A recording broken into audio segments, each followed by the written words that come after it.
ఏడుకొండలనగానే మనకి గుర్తుకు వచ్చేది వెంకటేశ్వర స్వామి. ఆ కలియుగ దైవాన్ని కంటినిండా చూడాలంటే వృషభాద్రి, నీలాద్రి, గరుడాద్రి, అంజనాద్రి, నారాయణాద్రి, వెంకటాద్రి, శేషాద్రి కొండలను దాటాల్సిందే.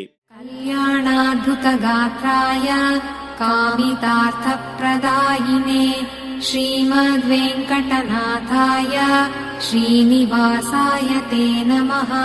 కళ్యాణాద్భుతగాత్రాయ కామితార్థప్రదాయినే శ్రీమద్వేంకటనాథాయ శ్రీనివాసాయ తే నమః.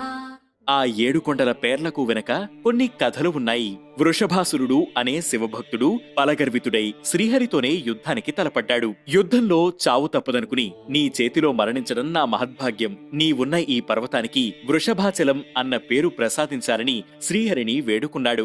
స్వామి ఆ వరం ప్రసాదించి అతణ్ణి వధించాడు. స్వామివారికి తొలిసారిగా తన తల నీలాలు సమర్పించిన భక్తురాలి పేరు నీలాంబరి. ఆమె భక్తికి పరవశించిన స్వామివారు సప్తగిరులలో ఓ కొండకు ఆమె పేరు పెట్టారని ప్రతీతి. శ్రీ మహావిష్ణువు హిరణ్యాక్షుణ్ణి సంహరించిన తర్వాత గరుత్మంతుణ్ణి పిలిచి తన క్రీడాద్రిని తీసుకురమ్మని ఆదేశిస్తాడు. ఆయన ఆజ్ఞ మేరకు గరుత్మంతుడు దాన్ని తెచ్చినందువల్లే ఇది గరుడాచలం, గరుడాద్రిగా ప్రసిద్ధి పొందింది. సంతానం కోసం అంజనాదేవి వెంకటాచల క్షేత్రంలో తపస్సు ఆచరించింది. దాంతో ఆమె గర్భాన్ని దాల్చి ఆంజనేయుడికి జన్మనిచ్చింది. అందుకే ఈ పర్వతం అంజనాద్రిగా ప్రసిద్ధి పొందింది. నారాయణుడనే భక్తుడు స్వామి పుష్కరిణి తీరాన తపస్సు చేయడంతో అతని పేరు మీదుగా ఈ పర్వతం నారాయణాద్రిగా ఖ్యాతి పొందింది.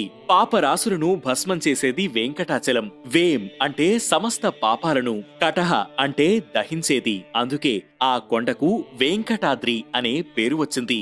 ఓసారి ఆదిశేషుడికి వాయుదేవుడికి మధ్య ఎవరు గొప్పనే వివాదం రేగింది.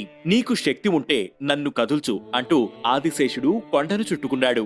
వాయుదేవుడు అతణ్ణి విసిరివేయగా పర్వతంతో పాటు ఇక్కడికి వచ్చి పడతాడు. ఓడిపోయిన చింతతో ఉన్న ఆదిశేషుణ్ణి శ్రీనివాసుడు ఓదార్చుతూ నిన్ను ఆభరణంగా ధరిస్తాను, నీ పేరుతో ఈ క్షేత్రం ప్రసిద్ధి పొందుతుందని వరమిచ్చాడు. దీంతో అది శేషాద్రిగా ప్రసిద్ధి పొందింది. ఓం నమో